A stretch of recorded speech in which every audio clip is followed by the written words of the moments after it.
O Ministério Público de Minas Gerais realizou evento para celebrar o Dia Nacional da Luta Antimanicomial, comemorado todo 18 de maio. Quais são os efeitos e objetivos desta mobilização?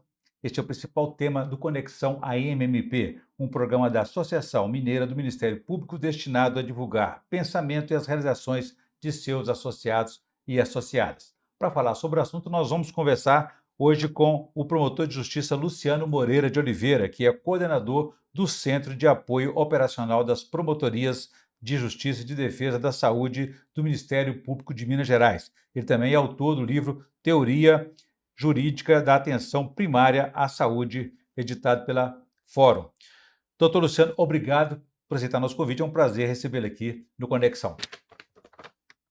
Prazer é todo meu, Orion. Muito obrigado pelo convite e vamos conversar sobre esse tema tão importante. Muito bem, obrigado. E a você que nos acompanha, por favor, inscrever-se no canal da MMP e envie suas sugestões e comentários que serão muito bem-vindos. Doutor Luciano, o senhor foi coordenador, então, do encontro que aconteceu na sede da Associação Mineira do Ministério Público, e essa mobilização do movimento pela reforma psiquiátrica, ela foi iniciada aí na década de 70, né, no dia 18 de maio, por isso essa celebração sempre lembrada.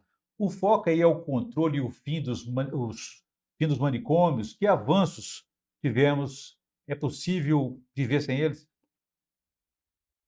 Sim, Orion, eu acho que a gente, para discutir esse tema, né, e aqui a gente tem um espaço muito bacana, a gente precisa resgatar, né, o que era a psiquiatria e qual é a proposta que nós temos hoje para cuidar das pessoas com transtornos mentais. Durante muito tempo, né, a lógica que governou os cuidados das pessoas com transtornos mentais foi uma lógica de segregação e de isolamento, né? Não é à toa que Foucault falava das instituições totais, né? Então, a lógica de cuidado, né, que na verdade não era propriamente um cuidado, mas de lidar com a loucura, era o isolamento dessas pessoas em hospitais psiquiátricos, muitos em locais ermos e afastados dos olhos, né, para trazer tranquilidade, né, às consciências das pessoas ditas normais. Isso conduziu, né, a práticas sem evidência científica, né, como as lobotomias, eletrochoques, cuidados sem nenhum tipo de atenção singular, individualizada, hospitais lotados, e algumas das vezes, né, a própria necessidade daquele isolamento, o diagnóstico sobre a condição daquele sujeito, ele sequer era fechado de forma adequada. Então, nós temos aí na nossa história brasileira e particularmente mineira, né, o Hospital Colônia de Barbacena, onde nos contam aí Irã Firmino, Daniel Arbex, entre outros registros, a morte de 60 mil pessoas, né? Para ali eram conduzidos não só as pessoas com transtornos mentais, mas os diferentes, os desajustados, os homossexuais, os perseguidos políticos, entre outros. Então, os manicômios se tornaram muito rapidamente, né, depósitos de pessoas privadas, né, de qualquer atenção ou cuidado humanizado. E isso aqui, para falar do histórico brasileiro, né, ele começou, como você disse, a ser questionado na década de 70. Né? O Brasil sofreu uma influência muito grande do movimento de reforma psiquiátrica italiano, que foi protagonizado por um psiquiatra chamado Franco Basaglia, e suas experiências, né, de cuidar das pessoas em sociedade, no ambiente ambulatorial, revolucionaram, né, a psiquiatria e a atenção às pessoas com transtornos mentais. Então, Basaglia esteve no Brasil, esteve em Minas Gerais, visitou Barbacena e, claro, né, como qualquer outra pessoa, ficou horrorizada com aquela situação né? E com isso nós temos ali trabalhadores da área de saúde mental,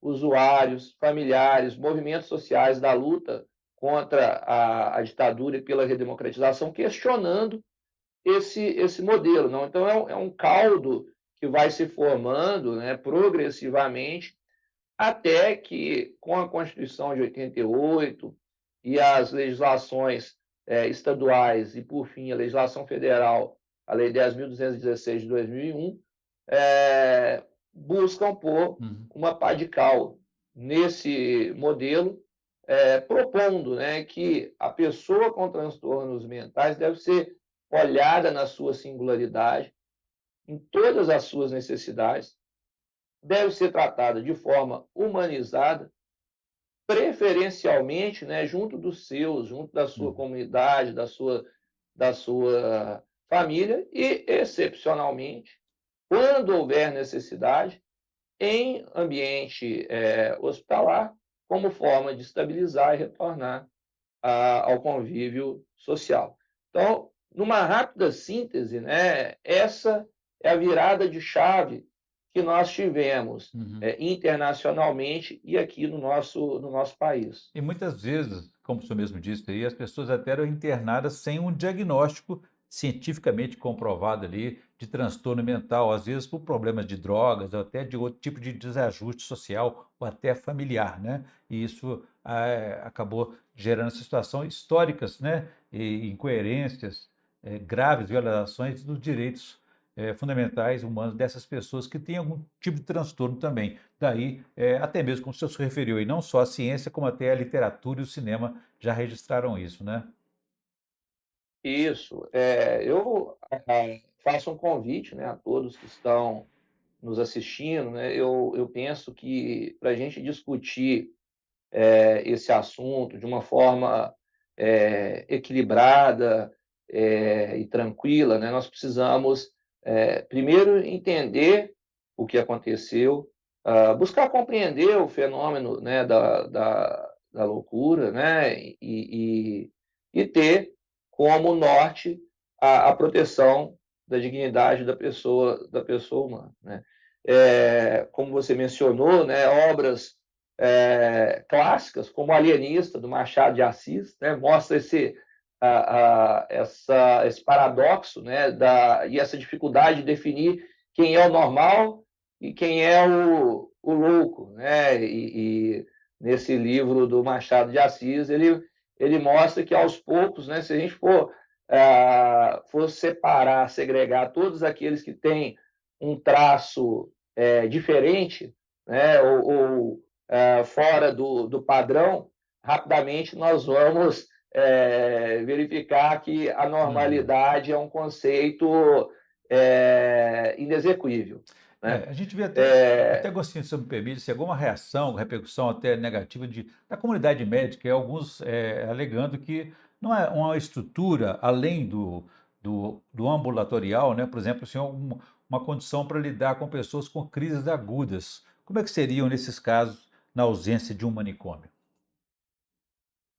então, é, só complementando, eu acho que queria convidar também as pessoas, né, a visitarem o Museu da Loucura, né, porque tudo isso que a gente está falando não são, como eu vou te dizer, não são lendas, né, são coisas que aconteceram, que estão registradas, né, estão lá em Barbacena, onde era o Hospital Colônia, com a desativação de parte dos leitos, foi estruturado um hospital geral e nós temos lá o Museu da Loucura. Já tive possibilidade de visitar, e várias dessas práticas, né, instrumentos utilizados estão lá, elas estão documentadas enfim.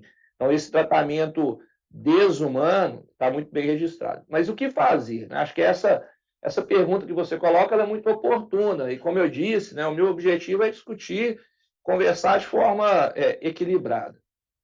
Na realidade, né, nós temos uma mudança de forma de tratar a pessoa com transtorno mental, mas nem por isso nós estamos dizendo de abdicar do tratamento.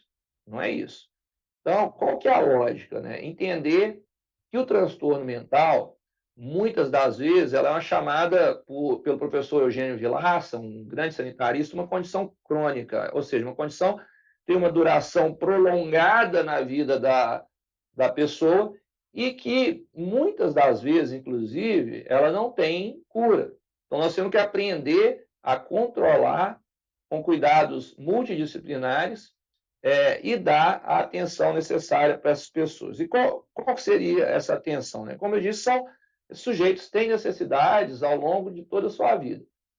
E muitas vezes o transtorno mental, principalmente o transtorno leve ou moderado, pode ser cuidado na atenção primária à saúde e a pessoa pode ter uma vida totalmente autônoma, economicamente ativa e independente.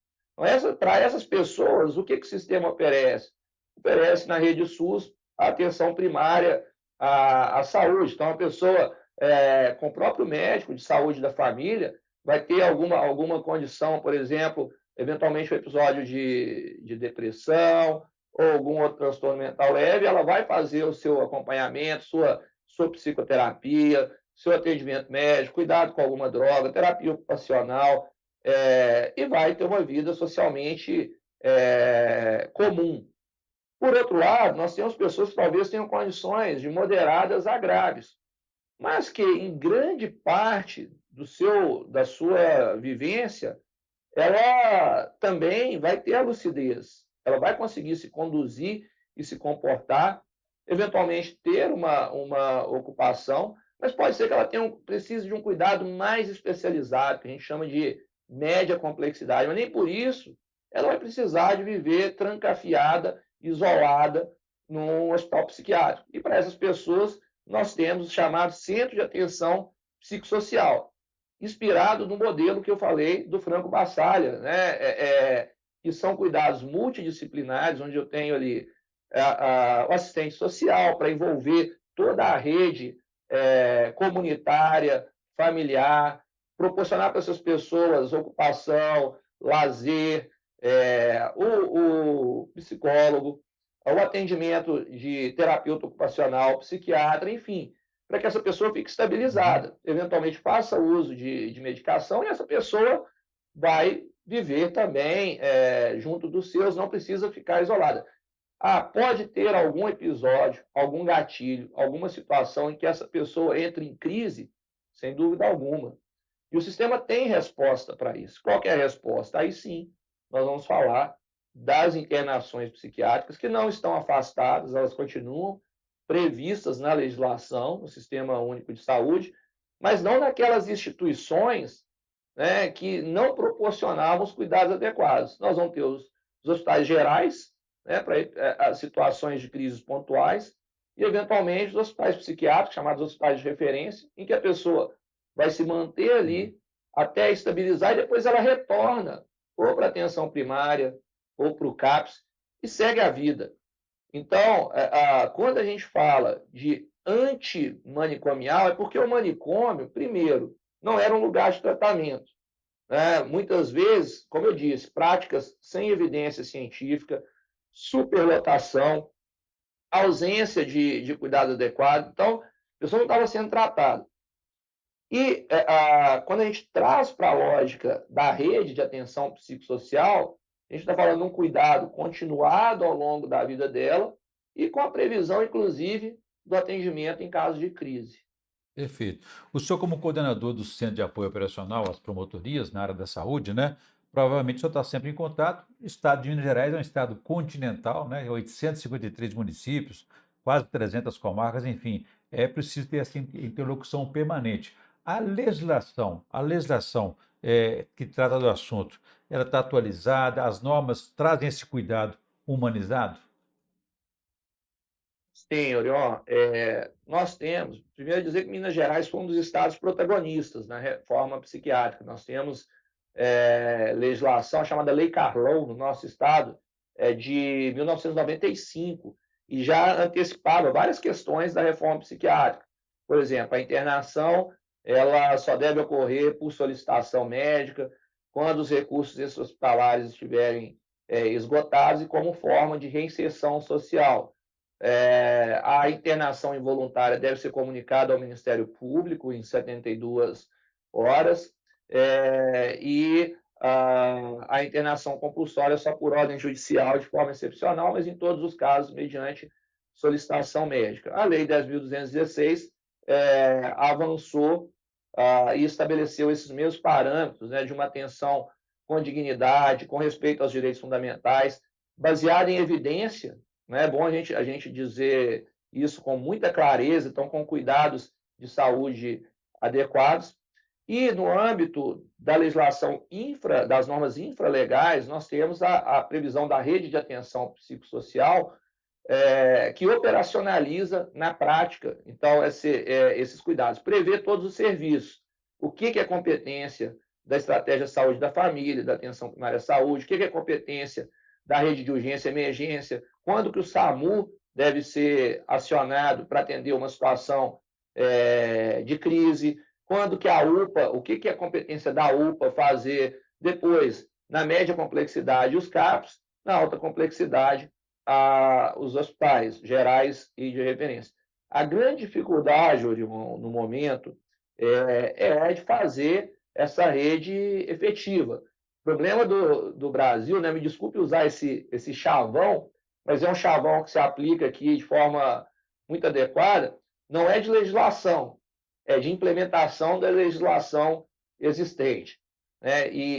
Portanto, quais são as dificuldades que nós vemos na prática, né? E eu, no meu papel aqui, procuro auxiliar o colega.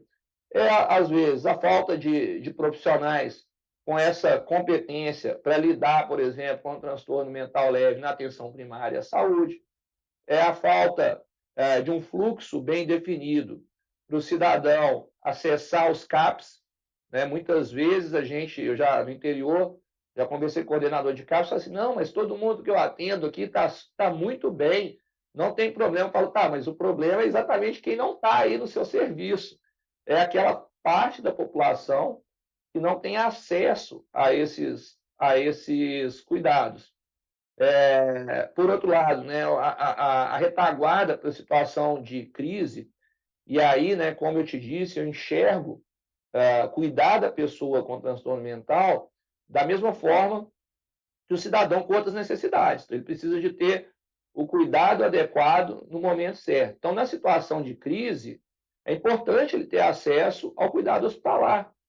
Não aquele cuidado hospitalar de antigamente, manicomial, com duração indefinida. Não, cuidado hospitalar adequado, breve, para que ele possa retornar ao convívio social. Mas a gente não pode, né, também dizer que, em hipótese alguma, não será necessário cuidado hospitalar. Então, é uma rede que está prevista na legislação e que precisa funcionar no âmbito municipal, com os municípios tendo a sua atenção primária adequada, prevendo, né, para os municípios ou regiões, né, micro-regiões, as referências de média complexidade, que são os CAPs, e para as macro-regiões, a referência hospitalar. Uhum. É isso que a gente precisa, botar essa rede para funcionar.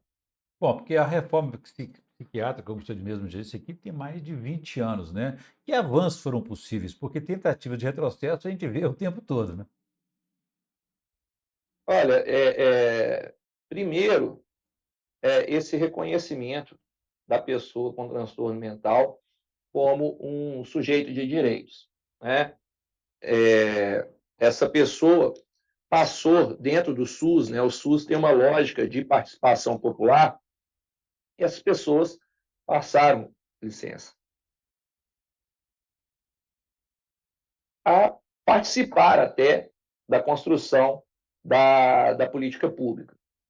No evento que nós fizemos aí na Associação Mineira do Ministério Público, nós tivemos a presença de várias pessoas, vários usuários do Sistema Único de Saúde com transtornos mentais. Então, esse é um ponto, né, de reconhecê-los como sujeitos de direitos e ouvi-los. Né, perdão. Dentro da lógica de direitos humanos, né, uma frase muito importante que é nada por eles sem eles. Né? Então, esse é um avanço. Outro avanço importante é exatamente a previsão da rede de atenção psicossocial, a previsão de financiamento para essa rede de atenção psicossocial, e por mais que ela não esteja dentro do ideal, ela existe e ela pode ser acessada. E, por outro lado, fazer a reforma psiquiátrica teve um papel muito importante, fazer esse contraponto e mostrar que é possível a convivência com o diferente, com a pessoa que tem um transtorno mental, né? Que essa pessoa pode ser economicamente ativa. Então, mostrar que outra forma de cuidado é possível, né? Que o cuidado em ambiente comunitário, né? Em ambiente ambulatorial, ele é viável, Uhum. né? E que a internação ela deve ser excepcional, quando apenas quando os recursos hospitalares forem insuficientes. Doutor Luciano, e qual que é a orientação aí do Centro de Apoio Operacional quando esses pacientes, né, essas pessoas com esses transtornos, sofrimento psíquico, ficam associadas ao uso de drogas, crack, enfim, também a atos criminosos? Como é que é essa orientação? Essa é uma situação muito complexa, né? A gente sabe que primeiro, a dependência é um transtorno, né? É um transtorno. E a gente sabe que essa situação ela é bastante complexa, ou seja, o dependente ou a pessoa com abuso de drogas que também tem um transtorno mental. A política pública ela prevê que essas pessoas, perdão, as pessoas vão acessar a rede de atenção psicossocial. Então, é a mesma rede para as pessoas com transtornos mentais e para as pessoas com outros transtornos ou que também têm necessidades decorrentes da dependência ou do abuso de drogas. A nossa orientação é, em primeiro lugar, levar esse assunto para a rede, responsabilizar os profissionais. Então, antes de ser um problema do Ministério Público, um problema do sistema de justiça, é um problema da política pública. Então, os profissionais de saúde, na atenção primária, nos CAPs, precisam de conhecer essa demanda e se responsabilizar por essas pessoas. Então, abordar essas pessoas, inclusive as que estão em situação de rua, e aí nós temos a previsão, dentro da atenção primária, dos consultórios na rua, e identificar qual é o cuidado mais adequado, tentar trazer voluntariamente essas pessoas para a rede de atenção psicossocial, e quando não é possível, e essas pessoas estando, obviamente, sem a lucidez, sem condições de autonomia, de forma involuntária, até que elas consigam retomar a sua consciência. Então, acho que a primeira orientação aos colegas é essa, que a demanda seja Uhum. redirecionada aos profissionais de saúde. E o nosso trabalho de Ministério Público é muito mais, primeiro, na tutela coletiva, de buscar enfrentar a ausência dos fluxos e dos serviços necessários para a rede de atenção psicossocial e, em segundo lugar, agir nas demandas individuais quando ausente o equipamento necessário. E aí, assim, eu sou muito crítico a pleitear a internação compulsória de alguém. Eu, nos meus 18 anos de carreira e já atuando por várias vezes na saúde mental, nunca fiz uma ação de internação compulsória, porque, a meu ver, a demanda ao Poder Judiciário, muitas vezes, não é pedir para internar alguém, porque os profissionais de saúde abordam, e se for o caso da pessoa estar em crise, pleitear Uhum. e haver necessidade de uma internação, o profissional de saúde vai indicar, o médico vai indicar. Muitas vezes a dificuldade é de identificar a vaga, o serviço que posso fazer. E aí o nosso papel é de buscar que o poder público disponibilize o serviço. Mas o ato da internação, ele é um ato médico, ele é um ato do sistema de saúde. Então, eu penso que é dessa forma que a gente deve conduzir em relação tanto às pessoas em situação de uso abusivo de droga, como em relação às pessoas com transtornos mentais. Em relação às práticas criminosas, até o Ministério da Saúde e o Conselho Nacional de Justiça estão adotando resoluções também aí, nessa direção de estabelecer até mesmo o fim gradual, né, de manicômios judiciais. Eh,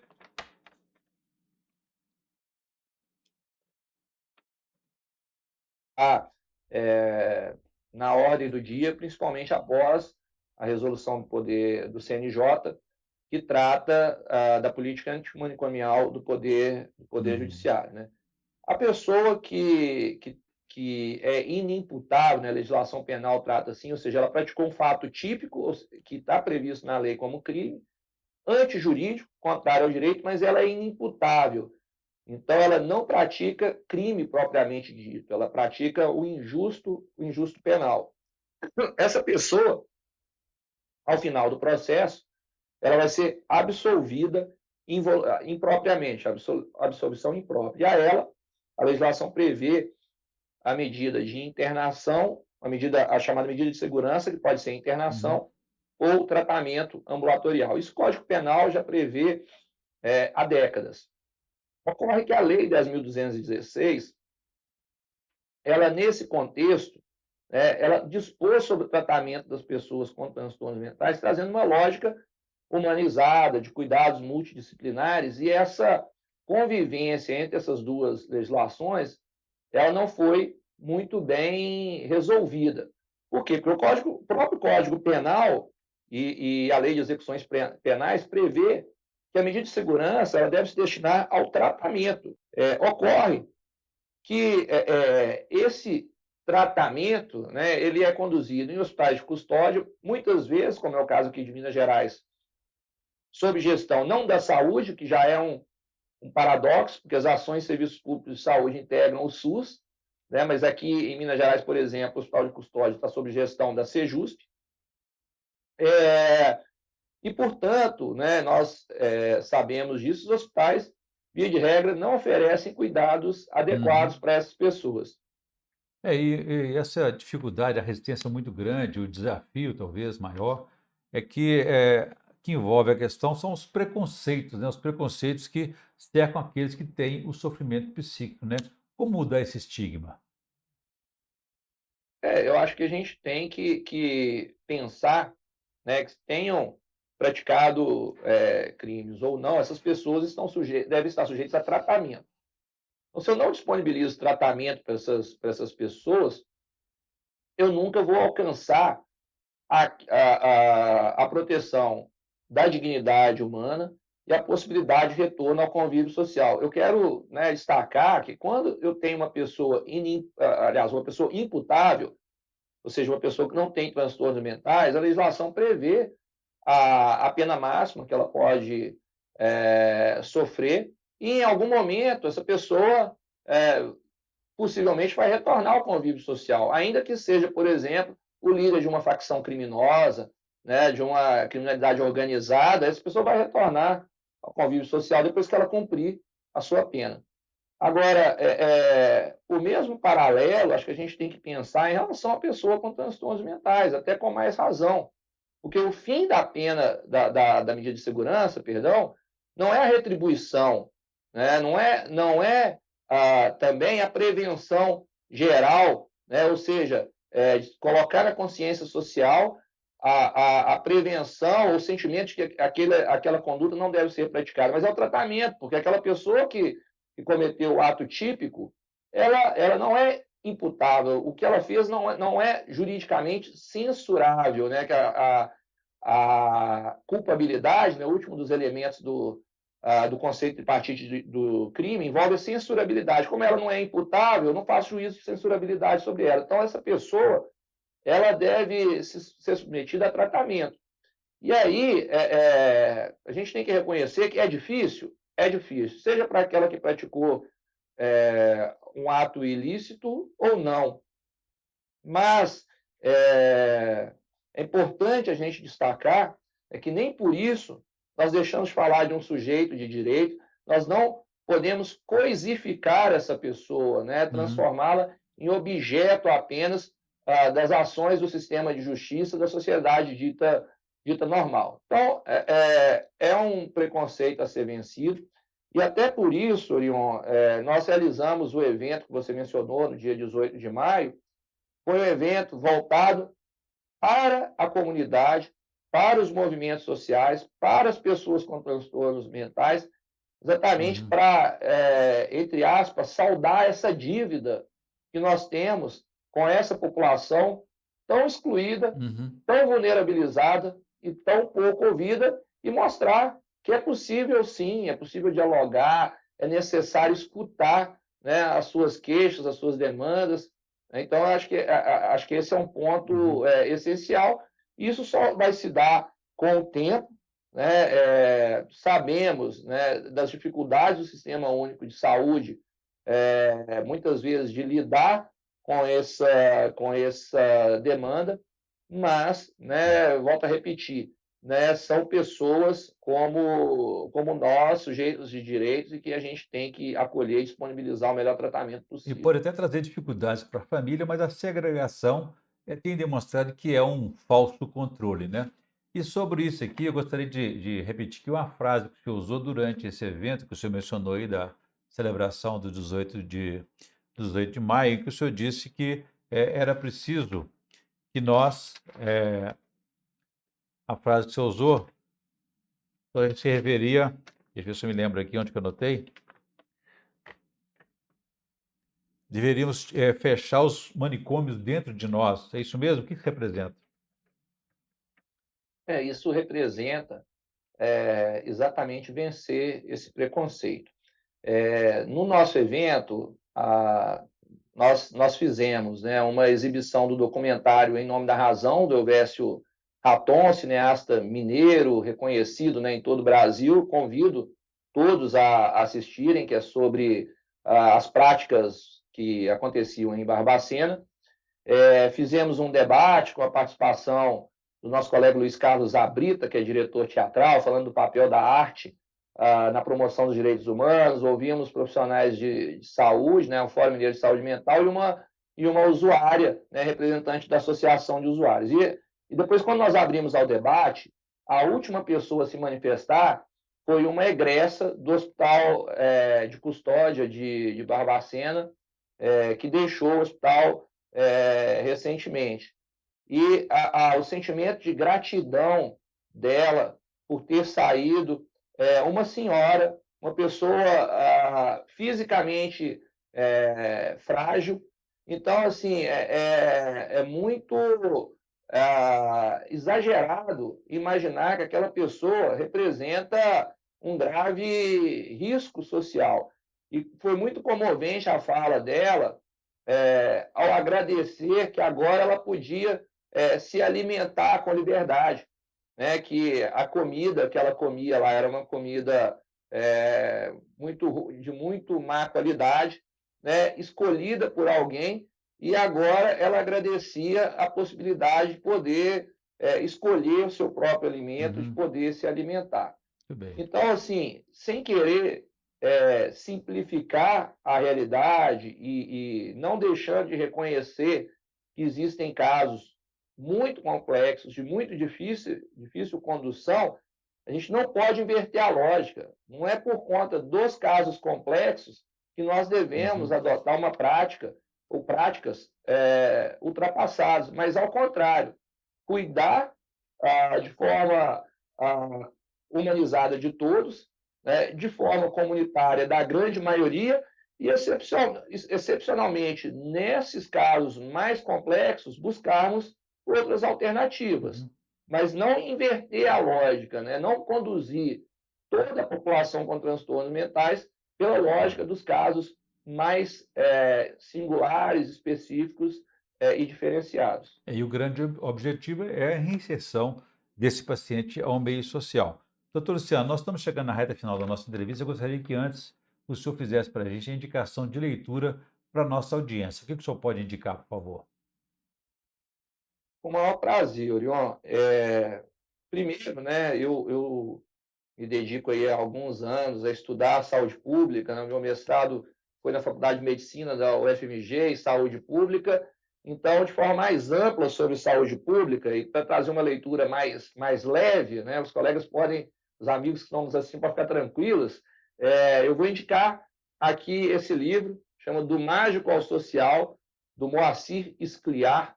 É um livro que fala sobre as visões da saúde pública, né? A história de como foi se formando o pensamento sobre a saúde e a doença. Então, é do mágico, porque no início, né, as concepções sobre a doença eram as concepções mágicas, depois as concepções religiosas, né? O doente era aquele possuído por demônios, né? E a partir daí até que surge essa lógica de segregar, de separar, vou me distanciar do doente, seja ele a pessoa com transtorno mental, os leprosos, né? Então, esse livro aqui é bem interessante. Convido todos que estão nos assistindo a buscarem, né, aí essa leitura. Tudo bem. E sobre o nosso tema aqui da conversa, né, poderia falar, né, e vou falar aqui do Holocausto Brasileiro, da Daniela Arbex, né, que ficou aí marcado como um livro fundamental, até pela expressão Holocausto, né, os 60 mil que morreram em Barbacena. Né, o Barbacena, entre outras coisas, vendia corpos, né, para as faculdades de medicina das pessoas que ali eram internadas e vinham a falecer como indigentes. Mas eu vou indicar esse livro do jornalista Irã Firmino, Nos Porões da Loucura, que antecede a Daniela Arbex, né? Acho que, inclusive, é referência da Daniela Arbex, e retrata também o dia a dia de Barbacena. Uma coisa muito interessante, né, que ele fala, dentro disso que você me perguntou agora por último, é que quando ele entrou em Barbacena, ele vai descrevendo, ele não encontrou lá os loucos perigosos que ele imaginava, mas pessoas que, fora os momentos de crise, gozavam da mesma lucidez que nós todos.